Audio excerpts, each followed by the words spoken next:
are live on It's My Friday.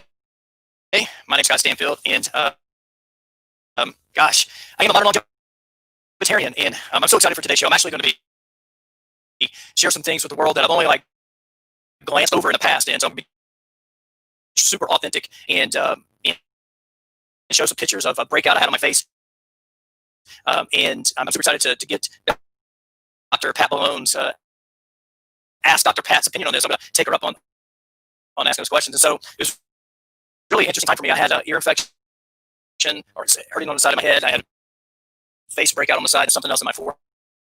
So it was. So here I am, a modern longevitarian, and I talk about these 8 pillars, and my face is breaking out at age 48. And so I'd really say, A, I'm human, right? And what is causing this, and what can I do about it? And so that was a huge mindset shift for me, where I went from, why is this happening? Why is this happening? What has happened? To what can I do about this? And so that you can apply that in any part of your life. And so it was a huge growing experience for me. And so anyway, what I want to do is I want to plug my a shameless plug here for my book. It's modernlongevitarian.com/sleep. And no matter what you do, no matter what industry you're in, no matter what shifts you work, no matter what those things are, if you're human, sleep is by far the most important thing that you can do for your health today and tomorrow. So that's why I wrote this book, because I wanted to help people get the best sleep of their lives and the sleep they dream of, right? And there's things that habits we have, things that we do that we don't really understand how they impact our sleep. And like, for instance, the number one thing in America that we use as a sleep aid is alcohol. But there was a study done in Finland that showed moderate alcohol consumption disrupted sleep by over 20%. And heavy alcohol, which our industry, the restaurant industry, for those people who watch this, heavy alcohol usage can impair sleep over 30%. And so what happens is that alcohol can help you fall asleep, but it doesn't help you stay asleep. So it dehydrates you as well. So there's lots of different things that are there here. And I got a message. Let me check this real quick. And it's not coming through. Right. Yes, something's wrong with the internet connection. It'll catch up. So I'll switch over, and it normally fixes itself with it being choppy. Right when I get to this point, about right here, catches up with me. Is that better, Dr. Pat? No. All right, let's bring Dr. Pat on. See what we got going on here. She can't hear me. Okay. All right, Dr. Pat, can you hear me better now? Yes, yep. yes. Okay. Yeah. Let's. It was good. Yeah, for some reason it does that on some shows that when I'm solo, it breaks up like that. And then when I bring the guest on, it just clears up. So it's something that I need to talk to the software that I use and see what's going on. I don't know. Well, Dr. Pat Balone, best-selling author, Why Are You Sick, Fat, and Tired? Functional medicine, acupuncturist, chiropractic, sports chiropractic, my friend, right? We talk a lot, and I've interviewed you on the podcast. Welcome to my new live show. We're live.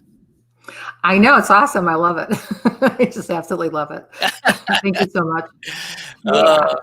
You're welcome. So, how you been?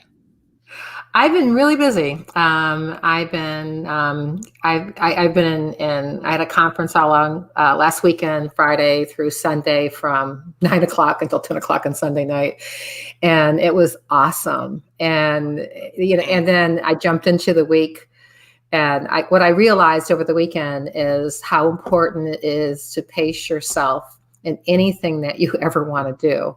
So, and I remember that it reminded me of when I was in my private practice. And that was a game plan. Then also is like, you have to eat well, think well, move well. You've got to, eat the right foods, get the right sleep, get adjusted. Because I'm a chiropractor. When I had my chiropractic office, I got adjusted at least once a week.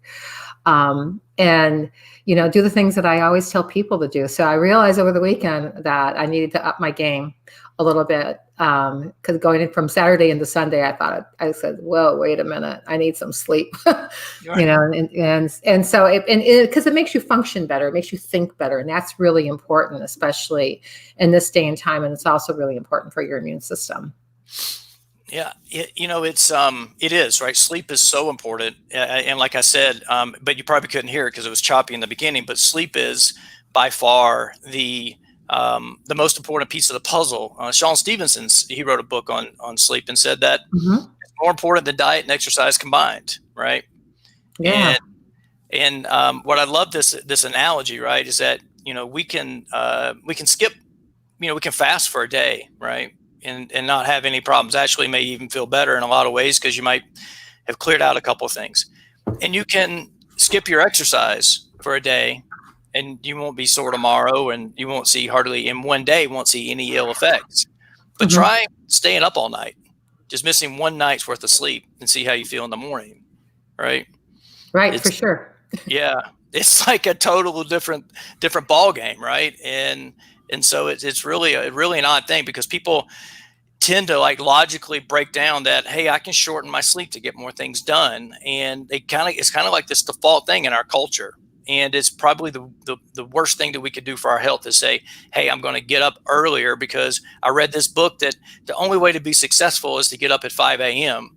And you may be a night owl like me, and I'd much rather, like I went to bed last night.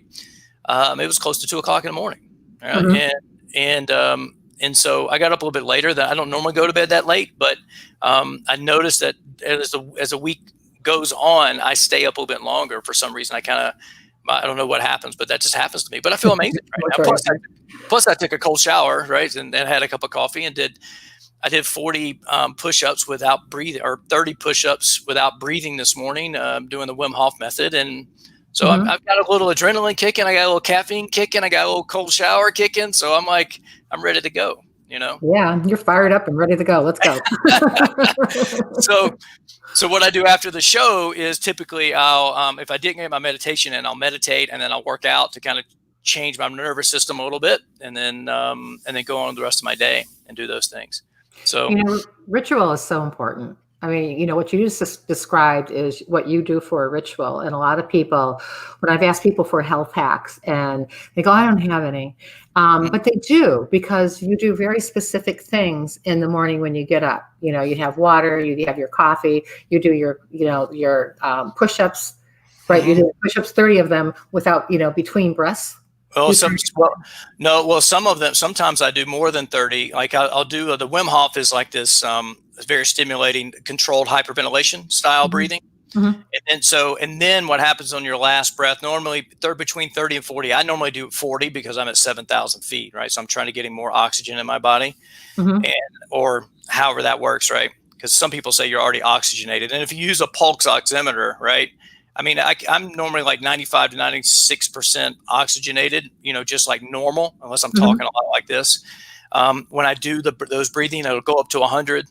And then you breathe your last breath, you exhale everything. And I mean, it's not like every single ounce of air, but you just normal, like basically the pressure normalizes in your lungs between the atmosphere in your lungs. You just exhale, and then you hold your breath. And my first one is between a minute and 25, and sometimes 2 minutes and 5 seconds. Depends on how deep in ketosis I am. It depends on how good I slept. Depends on inflammation. Depends on a handful of things, right? And how well I hold my breath. I try not to get attached to the clock. I listen to my body. So if I do that 2 or 3 times, and then the third or the fourth time, I do this same breathing, but then on the exhale, I actually go and do push-ups. Crush push-ups. I've done 60 without breathing before, right? Wow. At 7,000 feet. Yeah. But it wasn't in the beginning. It was like 25. You're just like, and you feel like you're going to puke, and all these things are happening.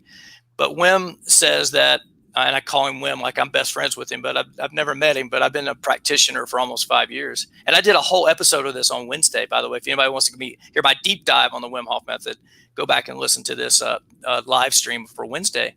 And the replay of it, and it resets your nervous system in about 4 minutes. And I think what's happening is basically your body's releasing adrenaline, right? That's the first thing is that you can do more push-ups in that state than you can if you just like jump down and you were breathing properly and exhaling on the push and inhaling on the down and all that stuff.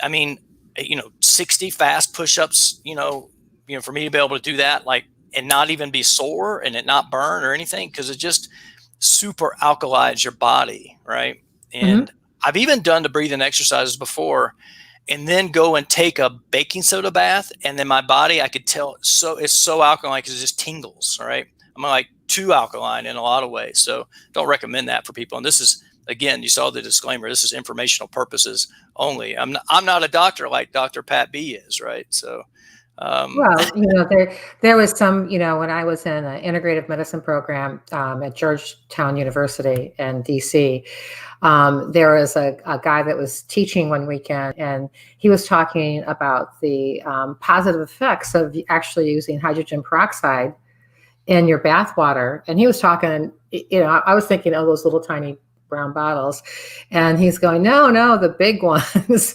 And and so and he proportioned it, if I remember correctly, to what someone weighs. And so I did it for about once a week for about 2 months, because I wanted to see what happened.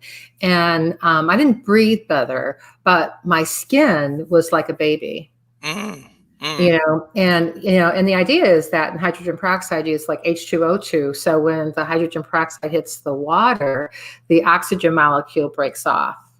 It's the same thing when someone does dietary hydrogen peroxide, if they're runners and they use it for a quick recovery from running. It's the same type of thing. Oh, wow. That's super cool. What I had read about baking soda, which it wasn't what I was planning on talking to you about, but baking soda was used to alkaline bodies. This is on Dr. McCullough's website. I read this years ago, and I use this, and I've told many people about this trick. Back when the swine flu came through the first time about 90 years ago, they didn't have Walmarts with swine flu vaccinations that everybody could just run to and go get, right? We didn't have that. So basically the protocol was, and like I said, I use this when I start feeling sick or down or those things. Not down emotionally, but sick physically. Half a teaspoon in a tall glass of water. Once it's dissolved, every 2 hours on day 1. And then every 4 hours on day 2 and every 6 hours on day 3. And you can search this, but I think he's moved it into his paid portion of his website. Now, you can't actually, unless you are on Dr. McCullough's site, and pay for that, you can't see that. But and so what I decided, instead of taking Epsom salt baths, I decided to put a whole box of baking soda in a bath and do it that way. And I found that to be like this alkalining supercharger. Now, don't do it late at night, because it stimulates your electrical circuits in your brain, in your body, and your heart starts. It actually gives you energy like you drink a cup of coffee, and it's hard to go to sleep. So you have to pick your timing right with this, right? I've learned that the hard way. And if you're drinking baking soda, don't drink any vinegar, because 6th grade science fair projects, which is the volcano, the most popular one. What do you mix together to make the lava? You make this vinegar and baking soda, right? And so unless you want that happening in your gut, don't mix the two together, right? So people say, oh, you're feeling bad, take raw apple cider vinegar, and then you're also drinking baking soda, or you go and have sushi that has vinegar at the price, right? You're just created this volcano, and just like, and it may come out of either end. You don't know which way the volcano is going to erupt, right? So you got to be careful with that. That's another pro tip, right? Oh, that sounds like you've experienced that. I'm a true, and I'm stealing this from Tim Ferriss, but I'm a human guinea pig. I test, and that comes from my racing background, where we tested stuff. We wanted to go fast, right? And so how do you go faster? You got to try something new, right? And you can't, like Einstein said, the definition of insanity is expecting a different result and doing the same thing over and over again. Well, you can't show up with the same set of tires, the same gear, and the same cam profile, and the same horsepower, the same driver, and the same chassis, and say, hey, I'm going to go faster today. You got to change something. And Scott, it's the same with your health. A lot of Yeah, I people know. think, well, a lot of people think that their health is, it's like, oh, it's the DNA, Mm, but it's not your DNA. Your DNA is there for sure. And you certainly have some genetics that came from your parents and your grandparents, but you can change your constitution by changing your immediate environment. It's your DNA is only responding to the environment that you're giving it. So if you're giving it bad food, bad water, bad whatever, and if you live in a scenario like you live in a city, there's a lot of chemtrails, in where your environment, you've got to be really mindful of the food you eat, the air that you breathe, the exercise you get. It's a combination of the whole thing, the sleep that you get, your especially your thoughts, because thoughts can undo faster than the not sleep part. You can undo what you eat, and and what and getting rid of inflammation. It can stop that, because if you keep on ruminating over same thing, not getting any farther, and sometimes you got to like look outside the box for your answers. So that relates to health too. A lot of people miss that component. You just nailed what the whole modern longevitarian piece of the what I preach is. That's exactly what it is. I'm my speechless, like I'm over here but it's like but I agree 100%, right? Because what happens is that now I've interviewed you on my podcast, and I didn't want to really go into the same things, but you segued into something that I want to get into and what I really want to talk about on the show. But I just want to back up and say, I created these 8 pillars, right? So mindset's number 1, your breath, hydration, sleeping, and then I call it F3 because it's food, feasting, and fasting. All right, those 3 elements of food. Movement, getting uncomfortable, which is hot and cold exposure. Dr. Ron Patrick's done some great studies on Finnish style saunas. They have high humidity and high heat, and they get connected with nature, get connected with the earth, with earthing and the negative ions that are in the earth, like bare feet, lay on the grass. And get connected with your family, your friends, and your community. So I know the community piece is difficult now with social distancing, and if you're in California, no more than 3 families can get together for the holidays, no singing, and all that type of stuff just came out from the governor. So there's a lot of difficulty with these things. But I went on a hike yesterday with my friend Jason, and we hiked up. We didn't wear a mask, straight up Iron Mountain in Park City. And there we saw 6 or, I think it was 6 or 7 other people that we saw. And we were able to say hey and connect with our community. But it was really cool. Community is really important. Who does Yep. community very well? Women. Yep. And generally speaking, more than men, because we have the family that we're watching over. We have our kids, our husbands, our dogs, our cats, your parents. Your parents, my parents. And we have all these other components that make up the umbrella of what we consider community. So when we heal ourselves, we heal those behind us, we heal those in front of us, we heal our community. And I like that idea of that kind of healing being contagious, and that's a contagious that I like to see, because when you do that, and people come together, there's more of that mentality that, we're walking in the same direction. We have the same oars going in the same direction. So it's an easier process to go from point A to point Z. Yeah, it is. It's so important.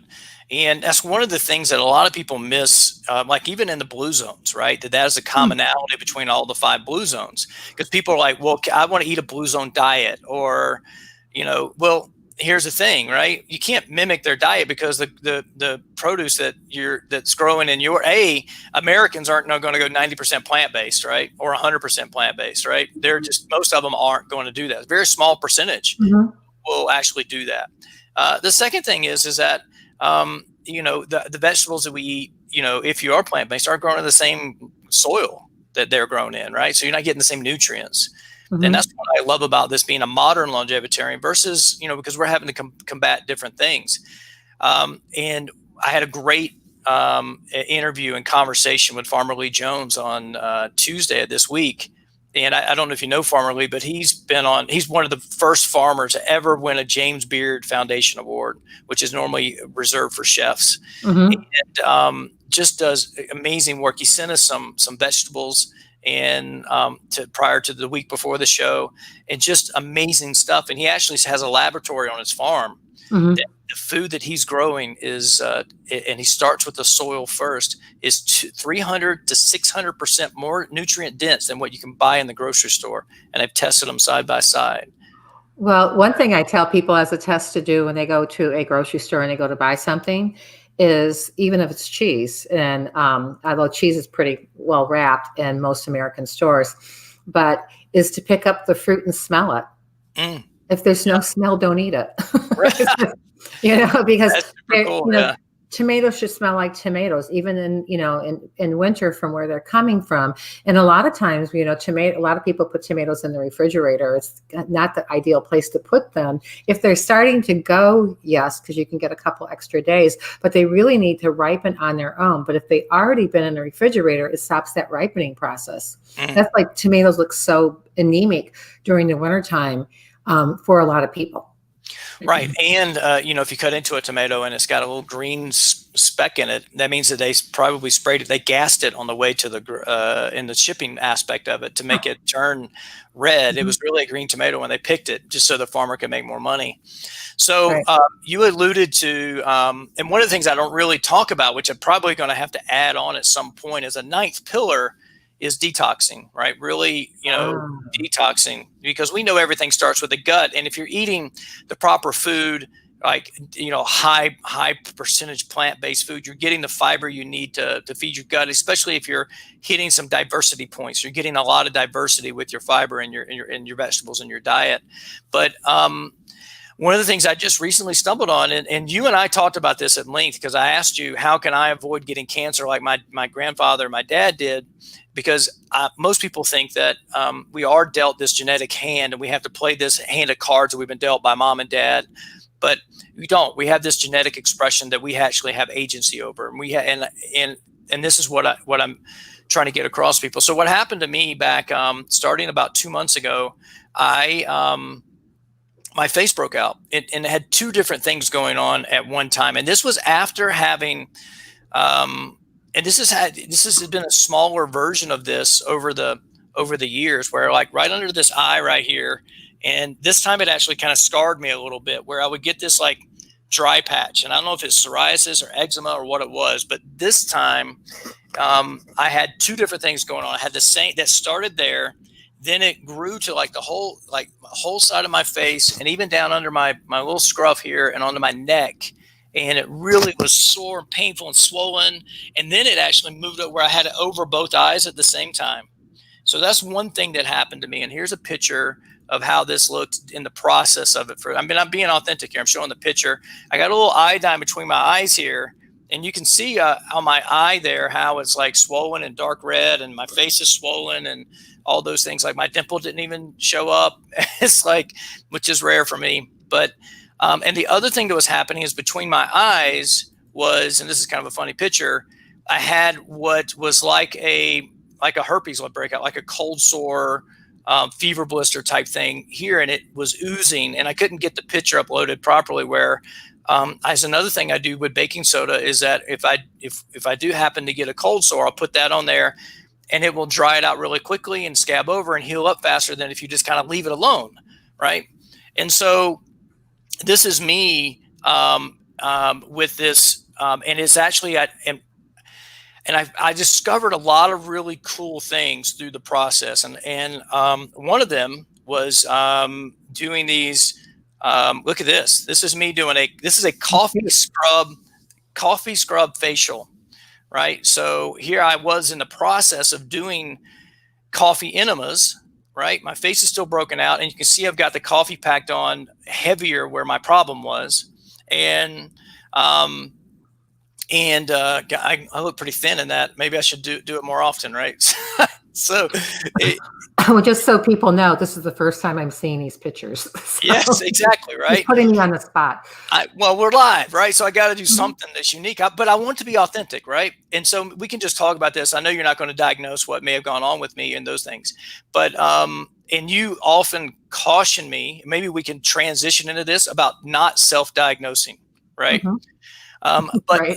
I knew one thing. I did not want to go to the doctor and get a round of antibiotics. I haven't taken antibiotics in probably 12 years, and I'm not planning on ever taking them ever in my life again. Right. So, anyway, inside of this facial is actually coffee grounds, colloidal oatmeal, which is oatmeal that I took from the pantry and ground in our coffee grinder, or blender, and you make it like a flour consistency, and some aloe vera. Right. So I was, putting those pieces on there. And I also discovered some other facial care things that really help with hydration and things like that. And as you said prior to the show, I look 100 years younger now than what I did then. But those are the and another thing that I discovered, which is, that really stopped this. Stop the oozing for that center part right between my eyes. I was putting baking soda on it, and it was just like drawing out all this fluid out of my skin. It was just like, wow, this is not drying up. I don't know what happened. And so I started looking at what you can do for these type of things. And I put, and this is, I'm not a doctor. I'm not telling you to go buy this. I'm not telling you to get it. And it's controversial, but it worked for me. And it's actually sold in health food stores as a solvent, and it's DMSO. And I'm sure you've heard of DMSO over the years, right? And what happens is actually DMSO is a sulfur, dimethyl sulfoxide, and it's a byproduct of the paper making process. So it's pulp from wood and basically anything that's on your skin. If that goes on top of it, it's going to go into your skin like super deep, especially with the gel. So what I did is I mixed this gel with colloidal silver, like really strong, 500 parts per million colloidal silver. And I put it on there, and the next day the oozing stopped. Now it kind of it would come back over time, and so I had to like put that over again. And I love Lugol's iodine. That's what that picture was with me with Lugol's iodine on there. But what I saw, the combination of Lugol's iodine and DMSO, it actually would just take layers of skin off. The next couple of days, it was like it would dry out, and then I didn't like that process of it. But I feel like if I had this, if a gun was pointed at my head and said, Scott, what do you think you had? I think that this part in the middle was shingles, right? All right. On the second picture to me, I'm not a dermatologist, but on the second picture to me, that could easily look like staph. And so because it might have had a secondary infection from, your outbreak. But I can't. The picture's got to be a lot clearer for me to see that. And also, I would refer you to go get a real diagnosis, so that you could, so you have solid knowledge that you're working from.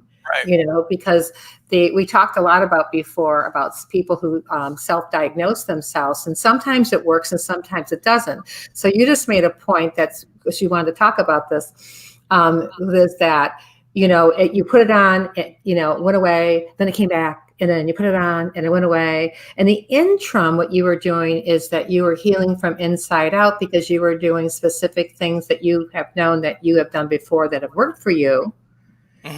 And have done them again, So while you're treating something topically, because in Chinese medicine, they always say things like that come from inside out, yes. And they're manifesting wherever you have the weakest link. So, and, in the area where that was at between your eyebrows, that's a urinary bladder point in Chinese medicine, and this whole point, like on your face that you saw, which was on your left side. Yep. The camera makes me turn around here. Yeah, it's backwards. It's hard. Yeah. This whole piece here in Chinese medicine has a lot of stomach points on it. So it's like when I'm looking at that kind of thing, and if you look at the crusty skin, a lot of times crusty skin is related to eczema and psoriasis, and my history of being a physician over 30 something years and doing things with nutrition for people to help them heal inside out, I always have gone back to how well the liver's detoxing or not detoxing when I see skin stuff going on. Right. And that's how I landed on coffee enemas, right? Mm-hmm. Because that stimulates the liver to produce glutathione, right? Mm-hmm. and which goes back to the work of Dr. Max Gerson, right? And Mm-hmm. the coffee enemas and the Gerson Institute and those type of things. And so, and then I was like, well, let me see what I can do, see if that will have an impact. And you know what? It had a tremendous amount of impact. Now, one is that I can breathe better than I ever could breathe, even with taping my mouth shut at night. My inflammation in my sinuses is going down, right? There's let's see, I lost some weight, right? That's another one, right? I got a little bit thinner from doing that. Energy, off the charts energy, not from caffeine, but by I slept better, right? I really, those things happen. I think that I think a lot of these things are stemming from candida. If you look back at my family history, a lot of things that they have had can be connected to that. So I think it balanced my gut flora out, right? Well, a lot of people have issues with mold and mildew and candida. Candida is they populate by asexual reproduction. So what they do is they have one and then they break apart and they have two and then they keep on going on. So the problem with candida is when it goes systemic. So in order for it to go systemic, it has to go through the gut. So you always have to go back to the gut and make sure that the gut is in the best shape it possibly can be. And it's one of the easiest organ systems really to keep an eye on and keep it in check and to keep it healthy. Because even heavy metals is a big problem too, especially in the United States. Is that heavy metals easily go through the gut barrier. It's only one cell layer, it really goes through. So if that one cell layer gets damaged, then you have a thing called leaky gut. I mean, in just in same simplistic terms. And, so other things that you eat can get absorbed sooner than they're supposed to get absorbed, which have to go into the blood system, which has to go to the liver. And the liver's got to do its job to take care of those foods and process them. And so kick out the toxins back into the intestinal tract so they can leave your gut, or else take those toxins and send them to the kidneys so it can be processed into your bladder and you pee them out. I mean, that's how, or sweating it, but sweating is very, it's not, people sweat all the time. They don't realize it, but that's the major part of that. So when somebody has a diet that's very off-centered for them, then what happens is that their gut gets altered and it's not functioning the way that it was ever designed to do. So over a period of a long time, like someone said yesterday on LinkedIn message to me that, my book's named, Why Are You Sick, Fat, and Tired? So they said to me, I'm not sick, I'm not fat, I'm not tired. So therefore I'm not, your ideal client. And I said back to them, I rarely ever answer somebody back when they're doing that. But I said, you're probably great in your profession. I'm sure you are. But, and if you're tired, and if you're fat, basically you can look in a mirror, or you should always do a body composition test because you want to see what is going on in the cellular level, like whether it cells, how much hydration is in there and the such. But you don't know if you're sick. Being sick takes quite a while for some people to accumulate. So if you have a weak genetic link, why do some people in some families who have like heart disease, which is 1/3 of the population, which is a chronic inflammatory disease, why would somebody, when they're like looking at that, why would, to me, people don't understand what sick means. It doesn't mean that your head's in the toilet, and it can take years to manifest out. Or if you activate that genome, that one, thing that it would be reactive to it, then it can manifest a lot faster. So if you mix in, like, you don't get sleep, you don't eat right, you have really crappy thoughts, and you're not structurally aligned so that you're functional, then, you're going to have more things than not. You're going to be more prone to have those things, I should say. Right. Well, there's another thing, right? There is, like, for instance, and you know this better than I do, there is no like nerve. Yeah. Well, there's no nerve, pain nerves in the liver, right? So if you have liver cancer, you're not going to feel that until you get to stage 3, stage 4, as it starts doing other things, right? So, you can feel what you think is healthy or not sick or not fat or not tired, right? And what's the definition of fat, right? I think that's a different thing because, as much. Go ahead. Do you mean fat, like looking fat, or do you mean fat, like adipose tissue? Well, oh yes, like fat adipose tissue, because a lot of people may think that they're, doing pretty good, but when you actually look at, take a self test like a waist to hip ratio, and you Hmm. see where you really are with that. I don't really trust BMI, and I don't trust scales, because you know, like for me, when I was working out at my, the most, I do mostly body weight exercises now, so Hmm. I'm not I remember. I'm not as big as I ever have been in my life, but I'm not small because I'm doing planche push-ups, and so like my hands are further down, so I'm carrying more weight because my hands are closer to my waist that way. But I can't do BMI because I'll show a 24, 25 on BMI, and I'm borderline overweight, and I'm at like 15% body fat, right? And it's It's not good. Well, it's not meant, to me, when I use BMI, for somebody who doesn't exercise and somebody who doesn't do stuff, it's not necessarily um, accurate. It's a tool. It's not the tool. right. And and so you got to do that in mixture with like the waist to hip ratio. You can do your height. Hmm. There's another platform to look at that, and you've got to put. It's only one piece of the puzzle. In order to really assess and give somebody the nuts and bolts of like, hey, this is where your health is at today. You have to do an incredible, intense assessment of your organ systems. And you also have to take a look at what your other tools are so that you're not guessing, Right. and you test, you don't guess, and you see where that path is taking, and you put the pieces of the puzzle together. So that Mhm. last piece, you go like, oh, that's where the pot of gold's at. That's where I Right. want to put that information at. So I know where I'm going now, because you have to know where you start your health journey. It doesn't matter what your diagnosis is. It matters how you got there. It matters your environmental. It matters how you think, how you move through the day so easy. It matters how you process stress. Everyone processes stress differently. And if you process it so that it paralyzes you, or if you're on the internet looking for something, you're going, wow, there's way too much information about this BMI thing. It's just like, you won't do anything about it. Right. So that's why you've got to like find somebody who you can piece the puzzles together with, so you can make sense of those challenging and that confusion, and find a better way that's simpler, faster, so that you get tangible results, and you're not waiting like 8 years and then going to the doctor and saying, hey, what's the matter with me? And they say, Right. well, let's do a couple tests and see where you're at, and then letting them diagnose. You should go in there and be able to advocate for yourself and ask real questions, so you can have a real conversation about like, hey, this is this is my research, what I've done. Because a lot of doctors, and unfortunate, this is unfortunate in our time, is that a lot of doctors, only have an allotment of so many minutes to see someone. Mm. So, Right. so when someone starts going chit chatter, a doctor is only going, if that 15 minutes is up, it's up, Yep. and so Exactly. then you didn't get to say what you wanted to say. And then you have to either email, you got, and you can't really do HIPAA on email.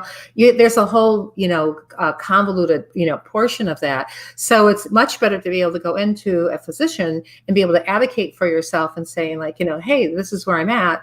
This is where I want to go. Can you tell me how I can go there? Mm. Because Western medicine doctors are trained in a certain position, so they're never, and alternative doctors are trained to maybe think out of the box. But in traditional medicine, they're only going to tell you what they've learned. They can't Right. tell you something that, if you're looking for that alternative answer, they're the wrong doctor for you to go to. There might be a doctor to get your diagnosis, but then you need to confer with other people to make sure those, and I always go back to this, putting the pieces of the puzzle together in your health, because you need to be able to make educated decisions so you can know how to move forward. Mm. That's important. Yeah. And no matter what it is, like even your coffee enemas. I mean, like you did a lot of research before you decided to do a coffee enema. I mean, it Right. wasn't like, oh, I think I'll try this. Right. Yeah. It's just like, I don't want someone trying with my health.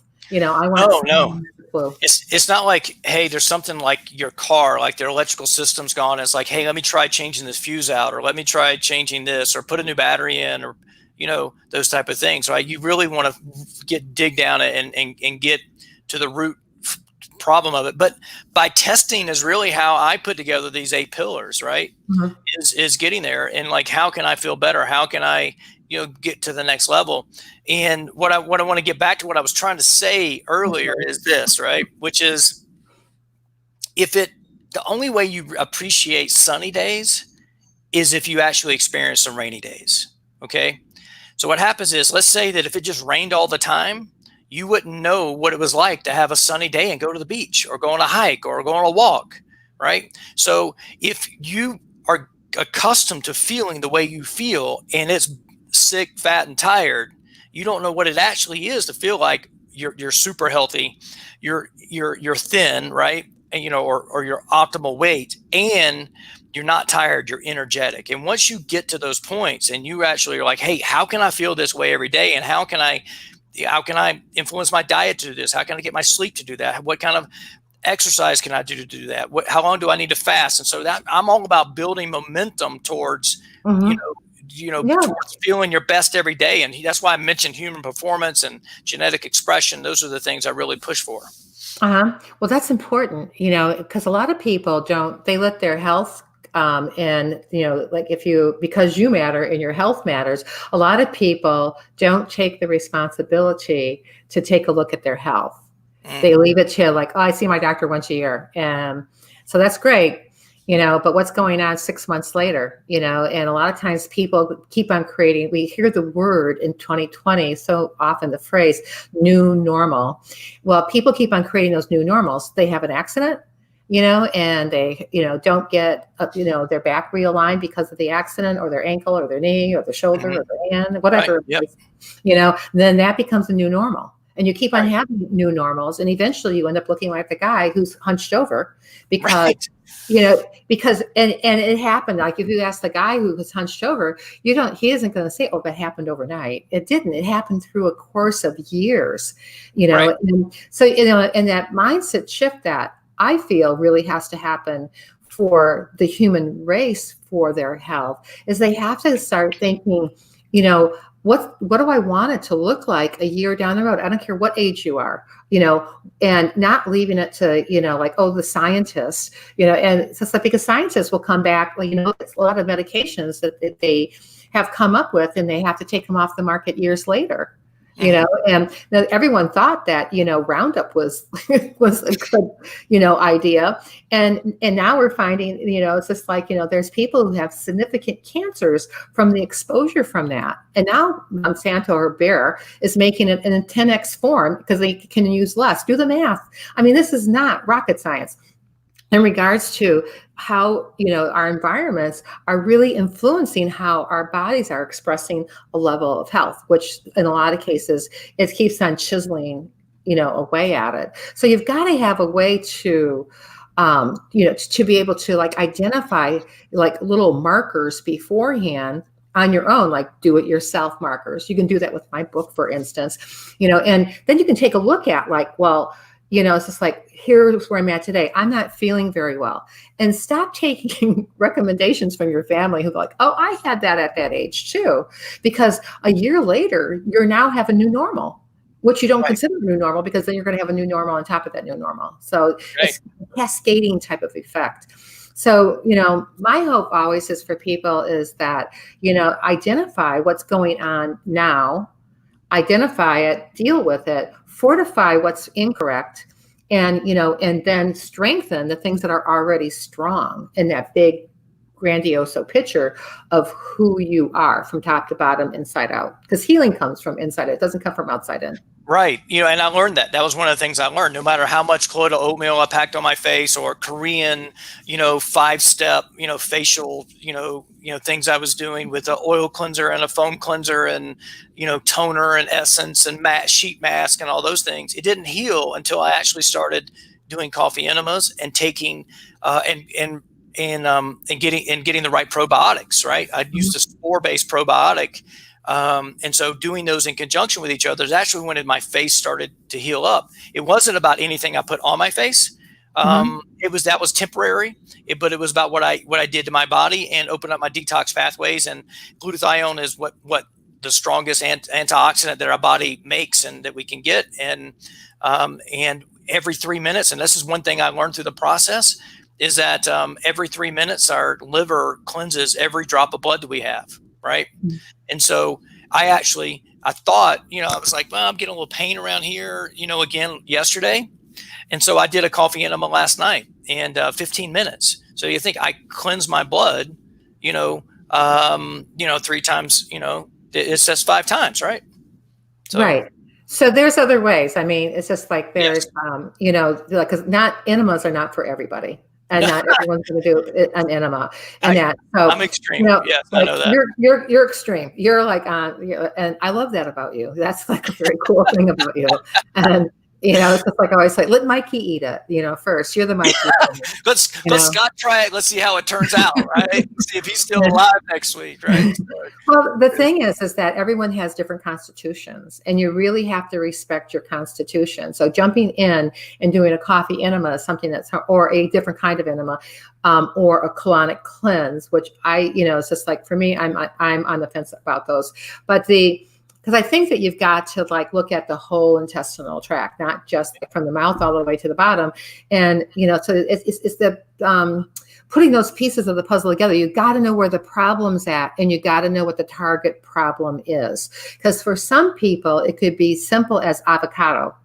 And, I know in a specific case that a colleague talks about, is that he had a patient who for 10 years had bleeding in her stools, and they tried stuff and it would help. Then they tried alternative stuff and it would help. And the medical doctor said finally, and we don't know what else to do. We need to do surgery, and we need to give you a bag.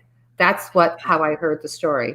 And so she decided she wasn't going to do that. So she found this colleague friend of mine, and who she worked with on doing some very basic things, like finding out, well, maybe it's something that I'm eating, and in her case, it was something that she was eating. And a year later, she had a perfect healthy gut, and she avoided surgery because she found out what the culprit was and where that culprit was affecting her intestinal tract. Different things. It's so convoluted, all the functionality of the intestine and where things get absorbed and where things don't get absorbed, and what the microbiome's doing here and what their jobs are, that, you want to, take a look at, and honor what that is, but you got to find out where the problem's at, and you got to find out what the culprit is that's causing the problem. So after she discovered that avocados weren't her thing, and she loved them, she was addicted to them. Every time she ate them, she had an issue. And after many years of eating avocados, she had that bigger problem, which almost ended in her having a colonoscopy. Excuse me, wrong word. She was going to have a bag put on her. And so, and having a portion of her gut taken out, she had kids. How was she supposed to do that? I mean, it didn't make sense. So I applaud her for looking outside the box for some of her answers for that. Right. And one of the things is that, we think about is, we talked about this so much over the time that we've been here, and even touched on a little bit today, but epigenetics, right? We think about the genetics that we were passed down from mom and dad, right? But what we don't talk about a lot is all of the habits and mindset. Even let's just talk about food habits that were passed down from mom and dad, okay? Because in the first 6 years of our lives, our brains are in theta state, and we just record everything we see, and then we play it back the rest of our life. So we have these tapes running, right? So everybody's unique, right? So mom and dad have a unique genetic code and a unique genetic expression, right? But then you put their child together, another set of unique genetics, and then a genetic expression. So what happens is sleep patterns are passed down, diet. So like if you grew up like I did in the South, right? Eating heavy meat diet, right? Overcooked vegetables, all of those type of things. You think about the dragons I had to slay when I became a vegetarian, right? A pescatarian, or wasn't going to eat steak anymore, or chicken, or turkey for Thanksgiving, or any of those type of things. I had to slay all those dragons, and all those habits were passed down. Like, for instance, I was a director of food and beverage in a hospital for over 3 years. And when people come off clear liquids in a hospital, they start ordering comfort food, turkey and gravy, mashed potatoes and gravy, hamburgers and French fries and things like that, because what happens is that the menus are constructed to keep the patients happy, so they give a better review. So now, because with Obamacare, to get your, at the time you get Medicaid, to get your Medicaid reimbursement, you had to, your survey scores had to be above the national average. And this is worth millions of dollars reimbursement from the government. But I read a book on sushi, right? And the first thing Japanese people are sent to eat after they come off clear liquids after having surgery is sashimi, because in Japan, they believe that the easiest thing for the body to digest is raw fish, right? So in America, you get mashed potato, meatloaf and mashed potatoes and gravy, or burger with French fries. And in Japan, you get sashimi, right? Now you take a person, an American, you ship them to Japan, they have surgery, and they run through their thing, and they send you sashimi. And if you don't love sushi like me, and you like grew up on, like I said, meatloaf and mashed potatoes and gravy, you're going to go, why are you sending me this fish bait to eat when I want something else, right? And so there's the cultures are so different in what we believe in, but those habits are passed down generation to generation. And that's one reason why our genes express themselves the same way, because we're all, the entire environment, mindset, breathing, hydration, sleep, food, exercise or not, whether we connect with our community or not, all those different things, even how we handle our finances, the type of work we do, those type of things. If you work with your hands, you're blue collar, your parents most likely did that, right? And that type of stuff. So that's really, it's a little bit, that it's kind of deep like that. Well, it's not really all that convoluted, because the thing is that people do things that their parents did, who their parents did also. So our parents came from the Depression, which didn't have a lot of venues and didn't have a lot of extra types of food. So if you lived on a farm, you had access to cows, you had cow's milk, you had vegetables that you grew, right? Mm-hmm. And so when, I hear, it's just like that, there's, cultural things. Well, there's other things that happen in Japan, and there's other things like, here. So choosing whatever your protein really is for you to get, but you need protein in order to help with your muscle mass. So when, I hear, people eat sushi just as a little health hack, the reason why they put ginger with it, ginger in Chinese medicine helps calm the fetus if someone's nauseous, and also helps prevent food poisoning. So, eat your ginger when you have your sushi. Right. And I love sushi too, but I always inspect it. And so when you look at, cultural habits, I always love the story about the little girl who asked her mother, like, how come you cut the end of the ham off? Mm-hmm. And she said, because it was a holiday, let's say Easter. And so she said, well, your grandma always cut the end of the ham off. And she goes, really? And so she said, and she goes, but why do you do it? She said, does it make it taste better? She goes, I don't know. You're going to have to ask your grandmother. So a couple hours later, her grandmother comes. And her grandmother's there. And she said, Grandma, why did you cut the end of the ham off? And the grandmother starts to laugh. And she said, well, because it didn't fit in the pan. Right. So, exactly. And so we get in these habits of, what our parents did. And if we repeat what our parents did, and our parents have heart disease, they have diabetes, which is really, it's almost an epidemic in this country, if not. And people who are pre-diabetic who have it and don't know, because they're in the very, very early stages, they have a lot of inflammation in their body, mm-hmm. And you've got to find out, what the source is, fix the source. And I use fix in a very quote unquote kind of term, get the harmony back in the body so that you can heal faster, better, and simpler by using the power from within. Right.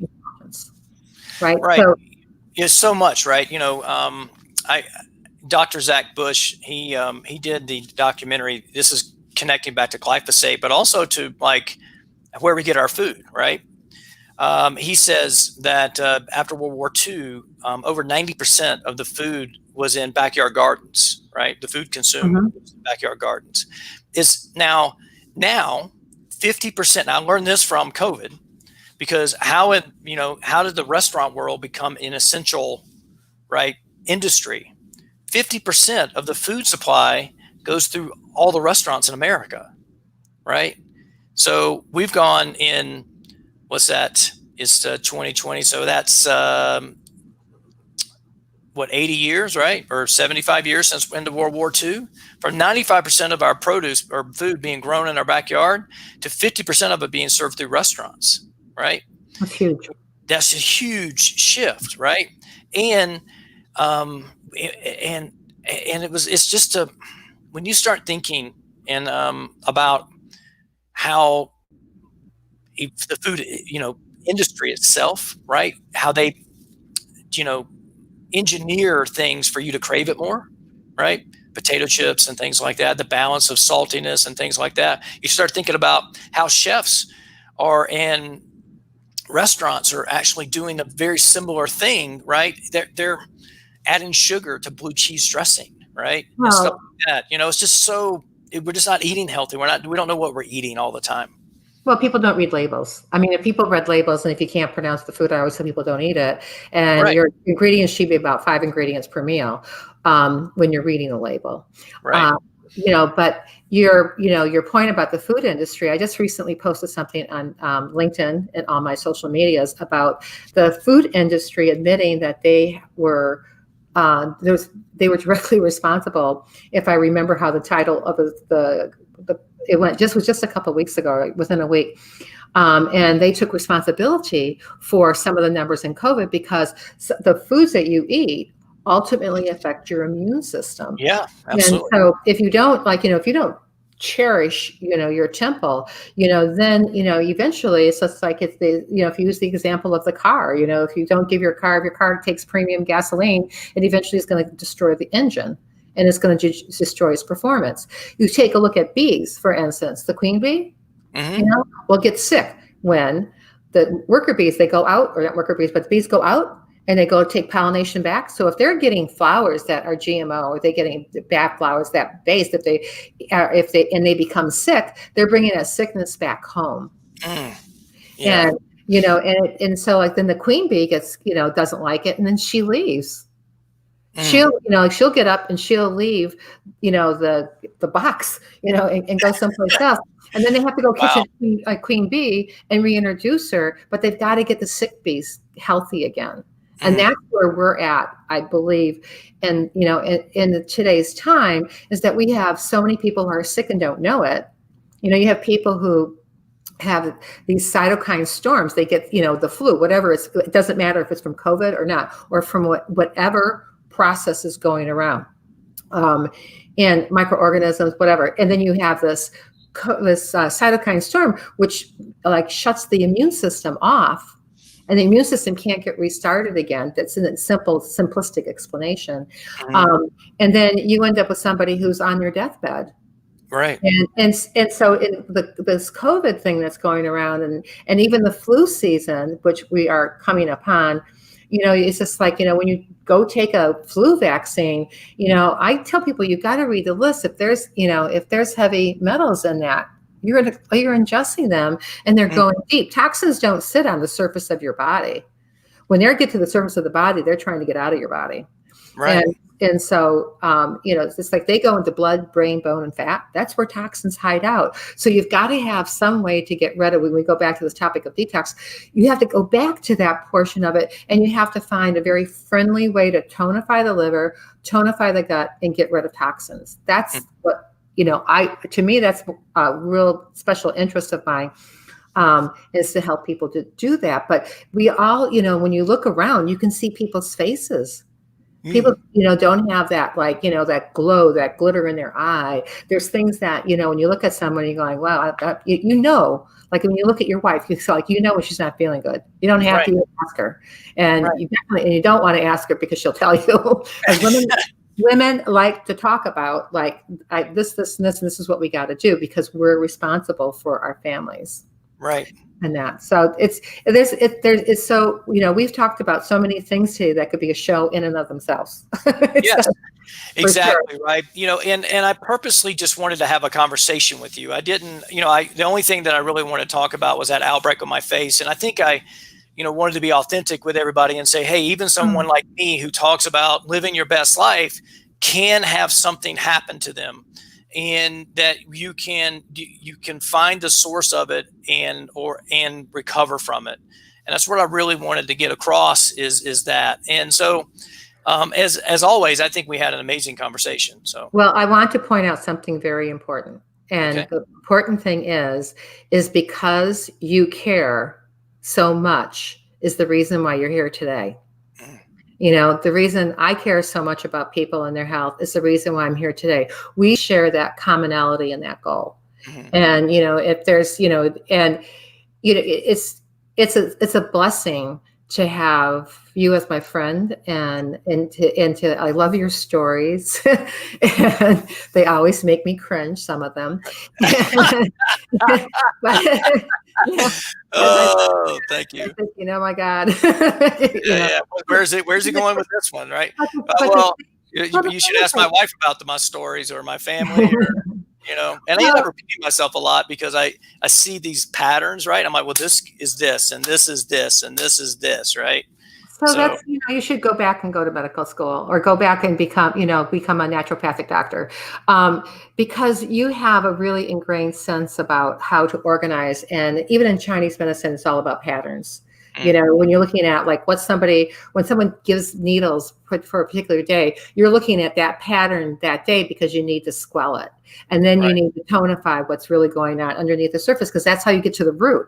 If you keep mm, on treating what's superficial, you will never get better. And if you right, do nothing, nothing changes. right. Well, Yep. exactly, right. The thing is that, and this is something I've done with my health. This is the same thing I've done with, and thank you so much. You're so kind to me. And if you think you're the first person to tell me, you cringe when you start to hear me tell a story. Uh, and even in the restaurant world, a lot of times people I worked with are like, Scott, you're just so weird, right? And Oh, so I've that's been good. going weird, and so I got to find my people, right, that are okay with what I do, and those type of things. But I'm an early adopter too. That's one reason why I'm so apt to like, hey, yeah, let's go do that, right, and do that. Mhm. But Well, it makes sense. And you're like, it isn't, you know, it makes sense for you. And if you did something, this is what a lot of people don't do. It's like when you do something and you get that feeling that you mhm, shouldn't be doing it, right, you stop, you should listen to your you know, intuition. and you have to really listen to that voice or, Yep. you know, like when, you know, there's, you know, at one time, you know, in like full transparency and doing a colonoscopy, I can remember going, I am not putting any more of this in my mouth, you Mm, know, and then, you know, it's just like, and then I'm like, what are they looking for? You know, and, you know, it's just like, because not everybody needs to drink a gallon of whatever that, you know, the stuff magnesium is right. Yeah. citrate is. And there's different ways that you can take it. There's smaller versions of the same Mhm. thing, you know, that you do. And, you know, but you've got to think about, for instance, in the colonoscopy, you got to think about how to re-inoculate your intestinal tract after that. Yeah. And that is and with all the good bacteria and because it washes everything out of your whole system.